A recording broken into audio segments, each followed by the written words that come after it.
In today's lesson, we are going to talk about IUPAC nomenclature of alkenes. Last video के अंदर जो है हमने अल्केन्स का जो है नोमेनक्लेचर पढ़ा था, यानी अल्केन्स को जो है हम IUPAC नेम्स किस तरह देते हैं। जैसा कि पिछली वीडियो के अंदर भी मैंने आपको बताया था कि जब ऑर्गेनिक केमिस्ट्री इन्फेंसी के अंदर थी, जब बहुत कम जो है कंपाउंड्स जो है वो डिस्कवर हुए थे, तब जो है उन कंपाउंड्स को कॉमन नेम दिया जाता था और कॉमन नेम जो है वो डिस्कवरर के नाम से दिया जाता था या फिर जिस चीज़ से हम उस कंपाउंड को हासिल करते थे उससे जो है नेम दे दिया जाता था। लेकिन बाद में जब ऑर्गेनिक कंपाउंड्स की जो तादाद थी वो बहुत ज़्यादा हो गई, तो तब जो है उन कंपाउंड्स को जो है कॉमन नेम देना जो है वो बहुत मुश्किल हो गया। ठीक है, और कॉमन नेम जो है हमें स्ट्रक्चर के बारे में इंफॉर्मेशन भी नहीं दे रहा था। सो डैट इज़ वाई एक मीटिंग हुई दुनिया भर से साइंटिस्ट की, जिसे हम कहते हैं international union of pure and applied chemistry, और उन्होंने जो है कुछ सेट ऑफ रूल्स दिए। उन रूल्स को जो है हम फॉलो करते हुए अब ऑर्गेनिक कंपाउंड्स को जो है अब नेमिंग करते हैं। सो आज की वीडियो के अंदर हम देखेंगे कि अल्कीन्स को जो है हम कैसे नेम देते हैं। अल्कीन्स जो है ये भी हाइड्रोकार्बन है, अल्कीन्स भी हाइड्रोकार्बन है और इनके अंदर जो है कम से कम जो है एक डबल बॉन्ड प्रेजेंट होता है। कार्बन के बीच में at least one double bond present होता है। सो हम एग्जांपल लेते हैं, ये हमारे पास कंपाउंड है, तो ये इसके अंदर जो है डबल बॉन्ड प्रेजेंट है। ठीक है, मैंने जो है इसको जो स्ट्रक्चर है इसको मैंने लाइनों के जरिए जाहिर किया है। मैंने CH3 CH2 CH वगैरह इस तरह नहीं लिखा। ठीक है, क्योंकि अब जो है ना आपको समझना चाहिए कि यहाँ पर हर जो कॉर्नर है वो एक कार्बन को जाहिर कर रहा है। ये कार्बन है, इस पे एक कार्बन है, यहाँ पर एक कार्बन है, एक कार्बन यहाँ पे है, एक कार्बन यहाँ पे है, एक कार्बन यहाँ पे है, एक कार्बन यहाँ पे है। और अब कार्बन जो है इसकी वैलेंसी 4 होती है, 4 बॉन्ड बनाता है। अब यहाँ पर एक कार्बन है, इधर भी एक कार्बन है, यानी एक कार्बन इस वाले ने एक बाण इधर बनाया हुआ है, एक बाण तो इसका इधर पूरा हो गया, तो डेफिनेटली अंडरस्टूड बात है इसके साथ 3 हाइड्रोजन भी होंगे। या ये वाला कार्बन इसने एक बाण इधर बनाया हुआ है, एक इधर बनाया हुआ है, सो इसके साथ 2 हाइड्रोजन होंगे। सो ये अंडरस्टूड है, ये आपने समझ लेना है कि यहाँ पे कार्बन है और हाइड्रोजन भी प्रेजेंट है। ये वाला कार्बन इसने एक बाण इससे बनाया हुआ है और 2 बाण इससे बनाए हुए, सो 3 बाण पूरे हो गए। यहाँ पर एक H होगा, यहाँ पर भी एक H होगा, यहाँ पर 2 होंगे और यहाँ पर 3 होंगे। So this is how this compound is. अब जो है अगर हमें इसका IUPAC नेम लिखना हो तो हम कैसे लिखेंगे। देखिए, सबसे पहले जो है हमने लॉन्गेस्ट पॉसिबल चेन जो है वो सिलेक्ट करनी है और चेन को इस तरह सिलेक्ट करना है कि हमारे पास जो डबल बॉन्ड है वो चेन का हिस्सा होना चाहिए। डबल बॉन्ड लाजमी तौर पे चेन का हिस्सा होना चाहिए। फॉर एग्जांपल, अगर आपके पास एक कंपाउंड है ये वाला, ठीक है, अब आपने इस चेन को इस तरह सिलेक्ट करना है कि ये वाला डबल बॉन्ड जो है इस चेन का हिस्सा बन जाए। यानी अब हमने ये वाली चेन लेनी है, एक कार्बन 2 3 4 5 6। सो इस तरह जो है हमने चेन को सिलेक्ट करना है। लॉन्गेस्ट कंटिन्यूअस चेन, अगर हम इस तरफ चले जाएं तो हमारे पास चेन जो है डिसकंटिन्यू हो जाएगी। सो हमने यहाँ से ऊपर की तरफ चले गए, ठीक है।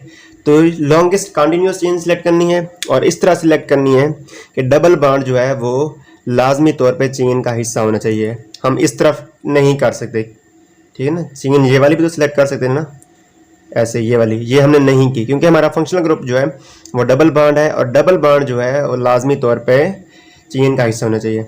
इसके बाद जो है हमने नंबरिंग करनी है। नंबरिंग इस तरह करनी है कि हमारे पास जो डबल बॉन्ड है इसको कम से कम नंबर जाना चाहिए। सो अब अगर इस एग्जांपल के अंदर अगर इस तरफ से हम नंबरिंग करें तो इसको नंबरिंग करें तो क्या होगी, 1 2 3। डबल बॉन्ड को जो लोवेस्ट नंबर जा रहा है वो 3 है। अगर इस तरफ से करें तो 1 2, इस तरफ से भी 3 है। सो अब आप जो है दोनों तरफ से जो है इक्वल नंबर जा रहा है। सो अब आप किसी भी तरफ से जो है नंबरिंग कर सकते हैं। सो 1 2 3 4 5 6। तो अब इसके अंदर जो है 6 कार्बन है, तो पेरेंट नेम इसका क्या होगा, रूट नेम इसका क्या होगा, हेक्स। हेक्स इसका रूट नेम है। हेक्स के बाद हमने सुफिक्स लिखना होता है। सुफिक्स जो है फंक्शनल ग्रुप को जाहिर करता है। यहाँ पर जो हमारे पास फंक्शनल ग्रुप है वो है डबल बॉन्ड और डबल बॉन्ड को जो है ENE से जाहिर किया जाता है। So we will write hexene, ठीक है। ये रूट नेम है और ये सुफिक्स, और ये हमारे पास है सुफिक्स जो कि फंक्शनल ग्रुप को ज़ाहिर करता है। अब इससे आगे भी एक तीसरा पार्ट हुआ करता था फंक्शनल ग्रुप का, लास्ट वीडियो के अंदर जैसा कि हमने देखा है। तो यहाँ पर जो तीसरा पार्ट होता था वो होता था प्रीफिक्स, और प्रीफिक्स जो है वो जाहिर करता था, प्रीफिक्स जो है वो सब्स्टिट्यूएंट को जाहिर करता था, सब्स्टिट्यूएंट को जाहिर करता था। अब यहाँ पर चूंकि हमारे पास कोई भी सब्स्टिट्यूएंट नहीं है, सो दैट इज़ वाई हमने यहाँ पर कोई सब्स्टिट्यूएंट नहीं लिखा।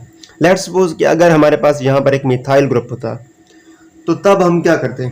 पहली बात तो ये कि नंबरिंग किस तरफ से करते। अगर इस तरफ से करते तो हमारे पास जो सब्स्टिट्यूएंट है इसको 5वां नंबर जाता। अगर इस तरफ से करते तो हमारे पास सब्स्टिट्यूएंट को दूसरा नंबर जाता, लेकिन डबल बॉन्ड को तीसरा नंबर जाता। अब जो है हमारे पास जो है कंडीशन आ गई है। अब हम नंबरिंग किस तरफ से करेंगे? अगर यहाँ पर एक सब्स्टिट्यूएंट प्रेजेंट है तो अब किस तरफ करेंगे? इस तरफ से करें तो डबल बॉन्ड को तीसरी पोजीशन, इस तरफ से करें तो डबल बॉन्ड को तीसरी पोजीशन, लेकिन अगर इस तरफ से करें तो सब्स्टिट्यूएंट को भी कम नंबर जा रहा है। सो दैट इज वाई अब जो हमारी नंबरिंग होगी वो इस तरफ से होगी, 1 2 3 4 5 एंड 6। जो अब जो हमारे पास नेम होगा वो होगा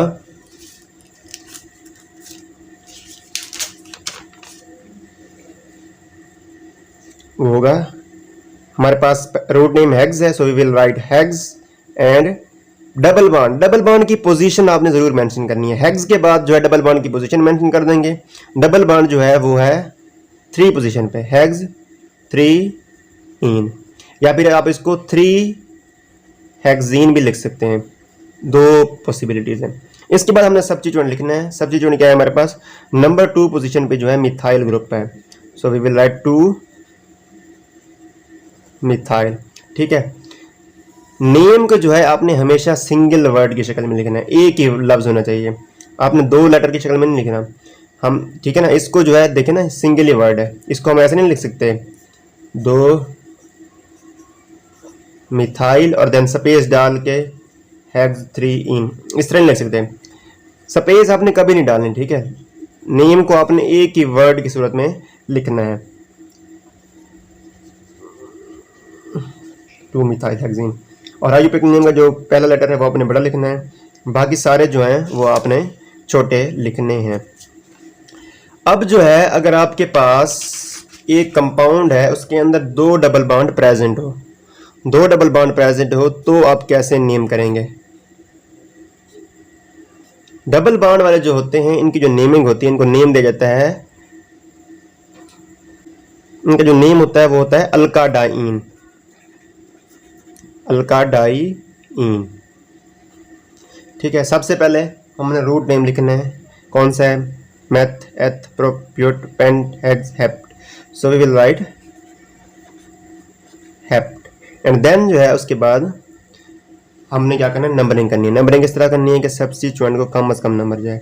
इस तरफ से करें तो 1 2, इस तरफ से करें तो 1 2 3, सो हम इस तरफ से करेंगे 1 2 3 4। सो हमारे पास 2 जो है डबल बॉन्ड है, किस किस पोजीशन पे हैं? 2 पोजीशन पे और 4 पोजीशन पे, सो वी विल राइट 2 4 हेप्टाडाइन, हेप्टाडाइन। पहला लेटर हमेशा आपने बड़ा लिखना है, ठीक है। इस नेम को जो है हम एक और तरीके से भी लिख सकते हैं, देखें कैसे। पहले रूट नेम लिख लें, रूट नेम क्या था? हेप्ट। अब जो है डबल बॉन्ड की पोजीशन जो है वो एज अ प्रीफिक्स लिखने की बजाय हम रूट नेम के बाद भी लिख सकते हैं। इसको हम ऐसे भी लिख सकते हैं, हेप्ट 2 4 डाइन। ठीक है। 2 जो हमारे पास डिजिट्स हैं, 2 डिजिट्स के बीच में हमेशा आपने कॉमा डालना है, और वर्ड और डिजिट के बीच में आपने हाइफन डालनी है। ये डिजिट और ये वर्ड, इनके बीच में मैंने हाइफन डाली हुई है। सो इस तरह से जो है आप नेमिंग कर सकते हैं।